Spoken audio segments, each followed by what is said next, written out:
In the opening scenes, we see a young woman named Nana pacing frantically around her apartment. Nana's husband, Jacques, tries to calm her down, but the woman quickly locks the door, screaming that he has betrayed her.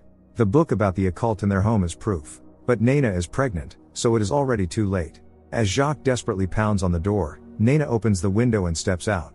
He cannot stop her in time. Rosemary and Guy Woodhouse are a married couple expecting a baby. It is an incredibly exciting moment for them, especially since they have been trying to get pregnant for a long time. During a routine scan, however, the doctor regretfully gives them devastating news. There is no heartbeat. Rosemary and Guy are devastated. More than anything in the world, she wants to be a mother, and now everything has fallen apart. The woman has no idea that she and her husband are far from the only people with a stake in this pregnancy. 3 months later, the couple moves from New York to Paris for a fresh start. Rosemary is getting used to a new place and a new language. She welcomes the distraction. The move also allows Rosemary to reunite with her old friend Julie. She is the one who helped Guy land a good position. The couple will be spending an entire year in Paris. Rosemary no longer wants to hear people telling her how sorry they are, she just wants to move on. Guy has recently found a publisher and is trying to finish his novel. Rosemary is still recovering. Her husband insisted that she stop working. She used to support him with her ballet career, so now it is his turn to provide for the family. In any case, Rosemary believes in Guy's talent and encourages him. The friends agree to take cooking classes together. Rosemary believes that a new chapter of their lives will begin here in Paris. The city, however, turns out to be less welcoming than she imagined. Some guy snatches her purse right off the street in broad daylight. Rosemary races after the thief while the passers-by simply watch with indifference. The guy eventually gets hit by a car and drops the purse, but the criminal still manages to get away. Inside her purse, Rosemary discovers someone else's wallet. It belongs to a woman named Margot Castevet. She checks inside and finds an address. Naturally, Rosemary decides to return the wallet to its owner. This leads her to an upscale apartment building. Rosemary meets the concierge, Paul, and explains that she found a wallet belonging to one of the residents. Paul kindly offers to return it to the owner, but Rosemary would rather hand it to her personally.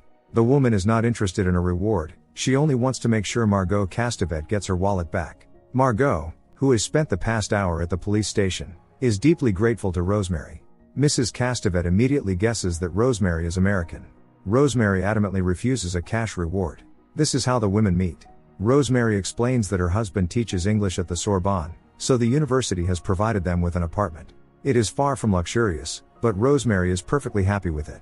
Margot's husband happens to sit on the Sorbonne's board of trustees, so she simply has to invite Rosemary and Guy to a reception at their home that evening. Margot will not take no for an answer. Feeling awkward, Rosemary agrees. The couple is settling into their new place. Guy does not think going to a reception hosted by people they barely know is a good idea, even if those people are influential. They could stay home, demolish some noodles, and laze around in bed instead. Guy would also like to spend at least a couple of hours working on his book. That very evening, however, the Castevets' personal driver appears at their door to take the couple to the reception. It seems Rosemary and Guy have no choice.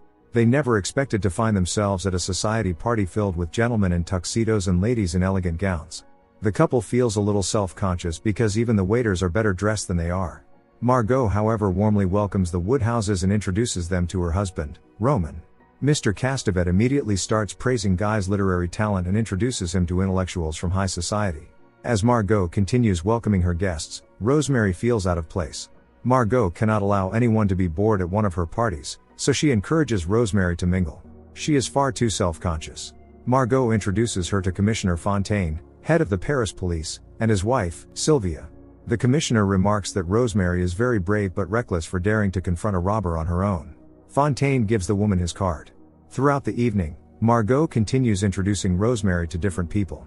Everyone is delighted by how down-to-earth and open she is. Rosemary is not at all used to being the center of attention or being surrounded by so many influential people. While looking for the ladies' room, she comes face to face with a blue-eyed man. His piercing gaze sends her into a trance-like state. Rosemary only snaps out of it when Guy calls her name. By then, the blue-eyed man has already disappeared. Rosemary asks Guy to take her home immediately. The couple thanks their hosts for a wonderful evening, but the Castevets cannot let them leave empty-handed.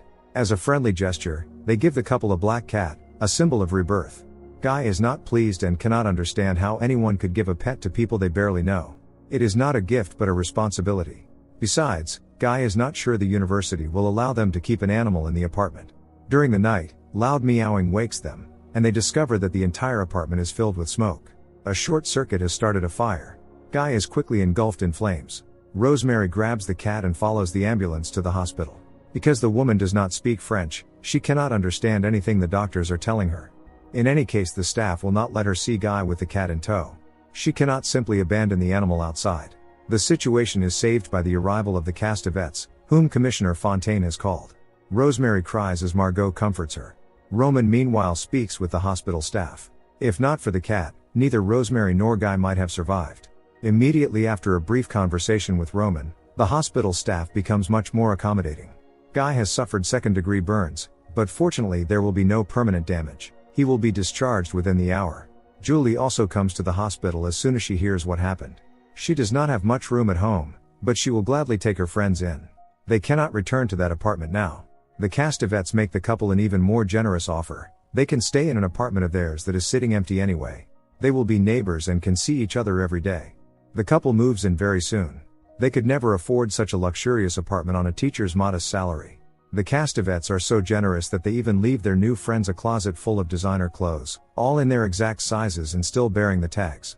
Rosemary understands that the Castavets mean well, but it is all becoming too much. Guy promises his wife that they will move out as soon as he sells his book. And of course the couple grows even more attached to their loyal pet. Not everything goes as smoothly as they hoped. After the move, Rosemary begins having nightmares in which she opens the window and steps out. One day she and Julie are walking around the university. Julie, who also works at the Sorbonne, has recently nominated Guy for the position of head of the English Literature Department. It would mean a higher salary and greater prestige. Rosemary knows her husband does not care about money, all he wants is to finish his book. Suddenly she spots Guy talking to Roman in a university hallway. For some reason the sight puts her on edge. Rosemary screams when she returns to the apartment and finds a strange man inside. Margot, who is also there, quickly explains that this is Emile, the building's handyman. Emile is not much of a talker because he was born without a tongue. Rosemary certainly did not call a handyman. This was entirely Margot's idea. Badly shaken, Rosemary asks Mrs. Castavet to warn her about such things in the future. Margot claims Roman was supposed to tell Guy about it yesterday.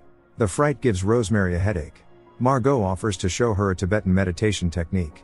Rosemary's headache does quickly disappear, but she feels slightly disoriented. These people's kindness is making her increasingly suspicious. Guy has had a difficult day at work, so he readily accepts when Roman offers him a ride. Guy confides that he cannot provide for his wife the way she deserves. Meanwhile, Rosemary searches the apartment, trying to figure out what Emile was doing there. She senses that the Castavets are hiding something. Roman takes Guy to his exclusive private club.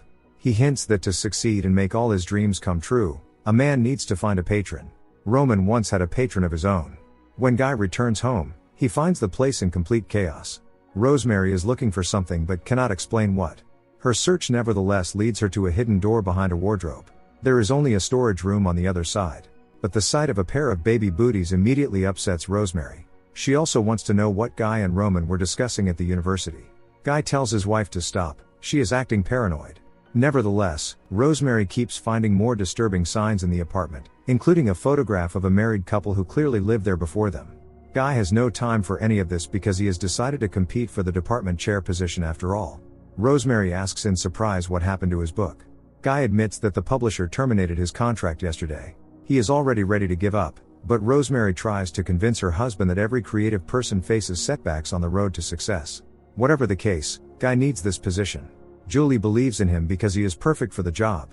The Castavets' window is directly opposite the Woodhouses. Rosemary notices that different people are constantly visiting the Castavets. Guy gets the position because the other leading candidate suddenly loses his mind out of nowhere and attacks the dean. Police swarm the university. Guy feels guilty that the job came to him this way, even though he had absolutely nothing to do with it. Julie reassures Guy that it is all for the best. The photograph continues to haunt Rosemary, so she takes it to the police.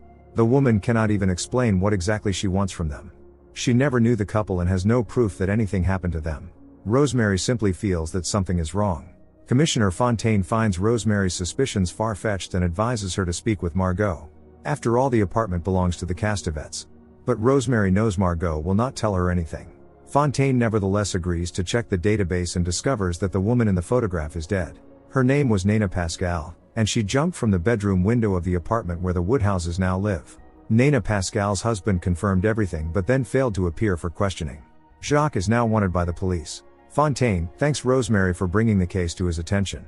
Her intuition did not let her down. Candles, rose petals, wine, and a new red dress are waiting for Rosemary at the apartment. Guy has decided to surprise her in honor of his promotion.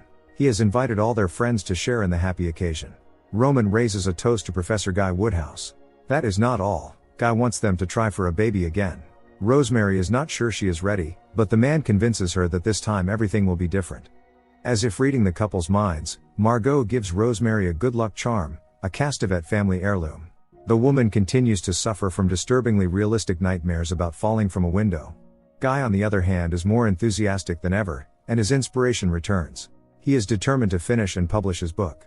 As planned, Rosemary and Julie attend cooking classes together. Rosemary tells her friend about her nightmares. She dreams that she is falling from a window and sometimes that Guy is pushing her out. Julie is worried about Rosemary.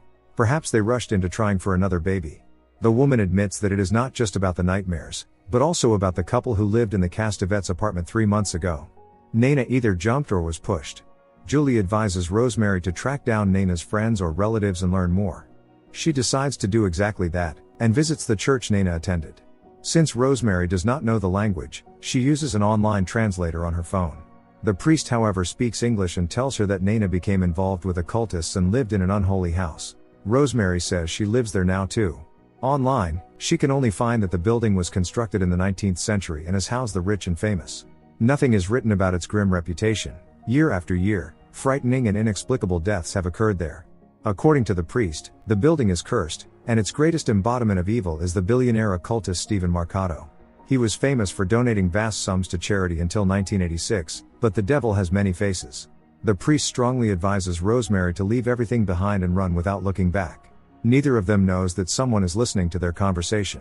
Rosemary tries to convince herself that it is all nothing but a madman's rambling, and continues clinging to the appearance of a normal life. When she reads Guy's finished novel, she cannot hold back her tears because it is so brilliant. Rosemary is a little hurt, however, that Roman, not she, was the first person to read it. Roman is also the one who found Guy a new publisher. That same night, the priest takes his own life. Near the elevator, Rosemary encounters the same blue-eyed man whose gaze hypnotized her at the Castevet's reception. Perhaps this is Stephen Marcato. The woman tries to catch up with the man and speak to him, but he slips away. At the university, a strange man approaches Guy and says he will soon get used to it, to always being on top. But everything comes at a price. Guy has no intention of talking to a stranger and asks who he is. The man replies that he is what Guy will become in the near future, then walks away. Guy realizes too late that it was Jacques, the man from the photograph of the married couple Rosemary found in the apartment. His concern quickly fades, however, when Roman tells him the publisher loves the book. Success goes to Guy's head. Rosemary never expected to find Commissioner Fontaine at her door. He has come to tell her about the priest's death. Rosemary was the last person he spoke to. Trying to keep herself together, she tells the commissioner everything she heard from the priest, including the story of Stephen Marcato. When Fontaine shows her a photograph, Rosemary instantly recognizes Marcato as the blue-eyed man. The commissioner does not know whether the deaths of Nana and the priest are connected, or merely coincidental. The police launch an investigation. Margot, who is fond of traditional remedies, makes Rosemary a fertility soup. It is one of her secret recipes. Rosemary in turn asks Margot to share some of her other secrets, such as what happened to Nana. Margot says she still has not recovered from the tragedy. She loved Nana like her own daughter and begged her to leave Jacques. According to Mrs. Castevet, Jacques was a terrible man. Rosemary feels terrible for doubting Margot. She simply could not shake the fear that there were strings attached to the Castevet's kindness. The soup tastes disgusting, but Rosemary has to finish every last drop if she wants it to work. Just as she tries the first spoonful, Guy comes home from work. He has amazing news: he has sold his book. Rosemary has never seen so many zeros on a check, and this is only the advance. The Woodhouses and the Castevets go to a restaurant to celebrate. Afterward, the two couples take a walk to clear their heads after the wine. Rosemary admits to Roman that at one point she was even jealous. In a few weeks, he managed to do what she had failed to do in several years: inspire Guy. Suddenly Jacques appears in their path and demands that Roman give him what he promised. When Jacques does not get what he wants, he shoots Roman. The Castevet's bodyguard shoots Jacques in return. Roman is rushed into surgery, as is Jacques Pascal, who has also survived. Commissioner Fontaine arrives to ask Mrs. Castevet several questions about the Pascals, who lived in the apartment before the Woodhouses. The commissioner also wants to know what promise Roman might have broken to Jacques. Margot firmly insists that her husband always keeps his word. Guy decides to conceal from the police that he recently spoke to Jacques. Margot wants to pray alone for her husband's recovery, except she is certainly not praying to God. Jacques wakes from anesthesia right on the operating table, and his heart stops. Roman meanwhile recovers quickly. His devoted wife never leaves his hospital bedside. The Woodhouses are also always there, ready to help in any way they can. Margot is the first to sense that Rosemary is ready to conceive. She stays with the Woodhouses to take care of Rosemary. As Mrs. Castevet prepares breakfast, she chants some kind of spell. Rosemary falls asleep in Guy's arms. At first she has wonderful dreams about her childhood, but they give way to a terrifying vision. Through her clouded mind, Rosemary sees the Castevets and Stephen Marcato performing a sinister ritual over her. The next morning Rosemary remembers almost nothing. Jacques Pascal's strange death on the operating table raises many questions for Fontaine. The commissioner reviews footage from the operating room's security camera. At one point the clear image dissolves into static. A black figure is visible in the recording, even though no unauthorized people are allowed inside the operating room. A month has passed since the night Rosemary lost her memory. Julie cannot help noticing that something is troubling her friend. Rosemary says Guy has changed lately. The friends take a tour of the catacombs. The city is virtually built on bones. Some tourists and even local residents believe that something supernatural is happening in the catacombs. Suddenly Rosemary becomes severely dizzy, which escalates into a panic attack and causes her to faint. As soon as Guy hears what happened, he rushes to the hospital. The wife assures him that everything is fine. The doctors have already run tests and confirmed that she is pregnant. The happy couple embraces. Rosemary immediately goes to Dr. Sayerstein, whom the Castevets recommended. The pregnancy is progressing well, but the woman is troubled by inexplicable sharp pains in her abdomen. Dr. Sayerstein has heard all about Margot's greenhouse and the largest collection of medicinal herbs in Paris. He prescribes Rosemary a tincture made from a specific combination of herbs, something Margot can easily prepare. This reassures Rosemary a little. She obediently takes everything Margot gives her, even though the herbs usually taste bitter. The woman still suffers from constant nausea and weakness. Guy spends less and less time at home as he meets with publishers and producers, so Rosemary has no trouble hiding her true condition from him. When Julie visits Rosemary, she is shocked by how terrible her friend looks. The woman has lost a great deal of weight and become very pale. Instead of going to cooking class, Julie takes Rosemary to a beauty salon to freshen up her appearance. She is not sure short hair suits her or that Guy will like the new style, but by the time the thought occurs to her, it is already too late. Suddenly something strange begins happening to Rosemary again. Julie calls an ambulance. They are seen immediately because Dr. Bernard is Julie's new boyfriend. Hearing the baby's heartbeat brings Rosemary relief. Nevertheless, her blood work reveals anemia and a severe hormonal imbalance.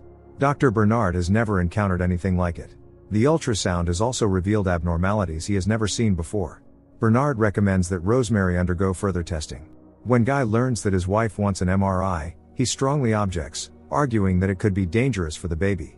He is more inclined to trust Sayerstein, a renowned obstetrician, than some unknown young doctor Julie found. Rosemary tries desperately to get through to Guy, unable to understand why he cannot see how sick she is.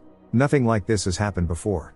Guy on the other hand does not think that is necessarily bad, since her previous pregnancy was completely different and ended in tragedy. In any case he refuses to take any chances, convinced that no medical procedure is completely risk-free. Rosemary is upset that Guy has grown distant from her.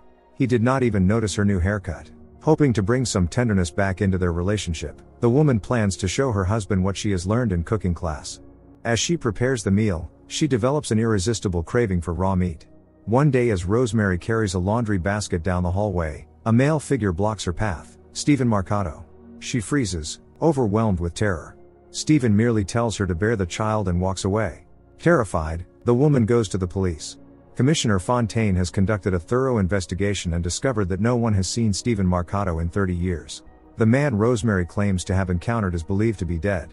That night, Rosemary is tormented by a fever and terrifying visions. Instead of Guy's face, she sees Stephen Marcato's. The man barely recognizes his wife and desperately turns to the Castevets for help.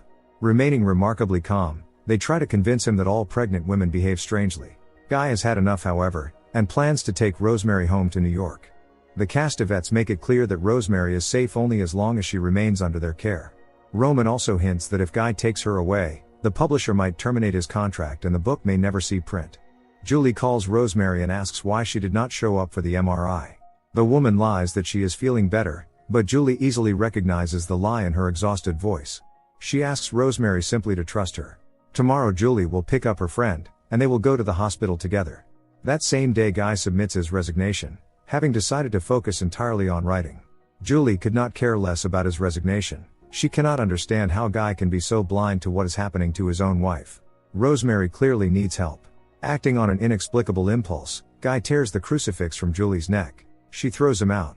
Rosemary can no longer endure the constant pain and plans to have the MRI behind her husband's back. Julie is supposed to pick her up. Margot tries everything she can to stop Rosemary from leaving the apartment, but she is no longer willing to put up with it. Ever since learning she was pregnant, she has listened to everyone except herself. That same day Julie is killed in a freak accident during cooking class. The Woodhouses attend the funeral. Rosemary still cannot believe her friend is dead. Despite everything, she still plans to make a doctor's appointment and have the MRI. Guy objects because it would offend Dr. Sayerstein. Suddenly in the middle of the argument with her husband, Rosemary feels the pain and sickness vanish in an instant, as if they had never existed. 3 months pass. The happy couple prepares for the baby's arrival. The Castevets throw a party for the parents-to-be. Everyone gives the couple gifts and congratulates them. When it is time for a toast, Rosemary announces that they are having a boy.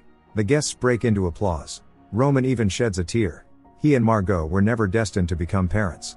During this time, the Castevets become almost like family to Rosemary.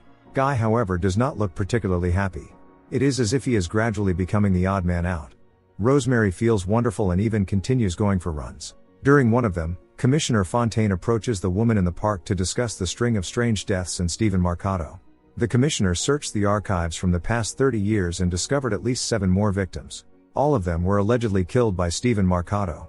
Roman acquired the building around that same time. Every apartment in it belongs to the Castevets. Rosemary, who initiated the investigation in the first place, abruptly changes her mind and says it may have been nothing more than a series of coincidences. Besides, Stephen Marcato has long been presumed dead. The woman does not want to think about anything bad right now and wishes to focus entirely on her pregnancy. Guy prepares a romantic dinner for his wife and makes the dish they ate on their first date. Truth be told, that date went terribly. The couple laughs as they remember it. Everything seems to be going wonderfully, but Rosemary cannot get her last conversation with the commissioner out of her head. What if Roman is Stephen Marcato? Guy is working on a new book. He is rich and famous, but he feels more dependent on the Castevets than ever before. He feels trapped. Rosemary accidentally finds a hidden door inside the wardrobe that leads to a study filled with books on the occult. When she notices movement, Rosemary quickly hides. It appears that Emile, the mute handyman, has access to all the building's secret rooms. After waiting for Emile to leave, Rosemary looks around. There are not only books here but also many sinister objects clearly intended for rituals. When Rosemary hears Emile returning, she grabs one of the books and runs. At that same moment Guy comes home. The woman pretends that everything is fine and that she was merely sleeping. As soon as Guy leaves to buy food, Rosemary studies the book, which is devoted to sorcerers, witches, and human sacrifice. On the pages, the woman sees the same symbol that appears on the Castevet family charm around her neck. Rosemary also finds the name and photographs of Stephen Marcato, a servant of the devil. The book contains a clue that the name Stephen Marcato is an anagram. By rearranging the letters, the woman gets another name, Roman Castevet. Rosemary searches online for information about the occult. She then calls Commissioner Fontaine and tells him about the hidden passage in the wardrobe that leads to a ceremonial chamber used for sacrifices. The commissioner suggests discussing it in person rather than over the phone, and they arrange to meet in the park. When Guy comes home, he finds his wife frantically packing their belongings. She announces that they are leaving right now.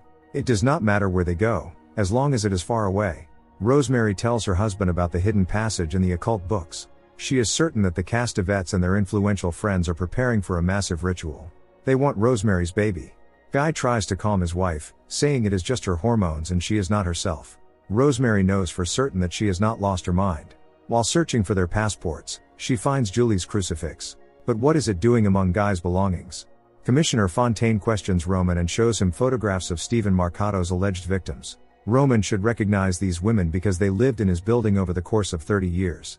Roman simply brushes the matter aside, saying so many tenants have come and gone that he cannot remember them all. Fontaine is determined to put an end to this story at any cost. Roman offers the commissioner a generous reward, hinting that he should end the investigation, but Fontaine has the strength to resist the temptation.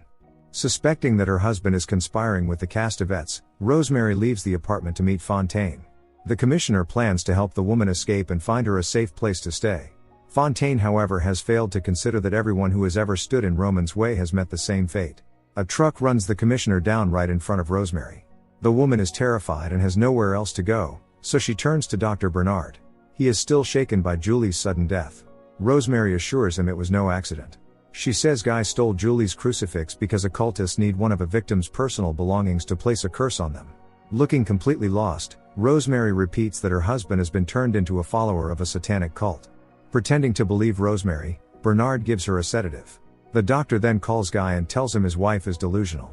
He immediately arrives to take his wife home. Once inside the building, Rosemary tries to escape. Guy and Paul chase after her. Of course, the woman does not get far.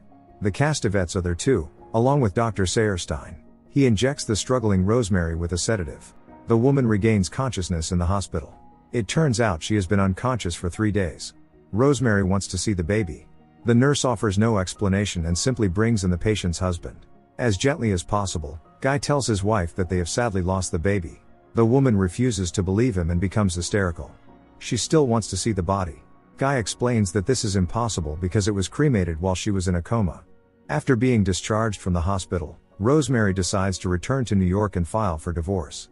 After everything that has happened, she cannot stay with Guy. As Rosemary packs her belongings in the apartment, she suddenly hears a baby crying and follows the sound. Passing through the hidden door, she enters the Castevets' apartment.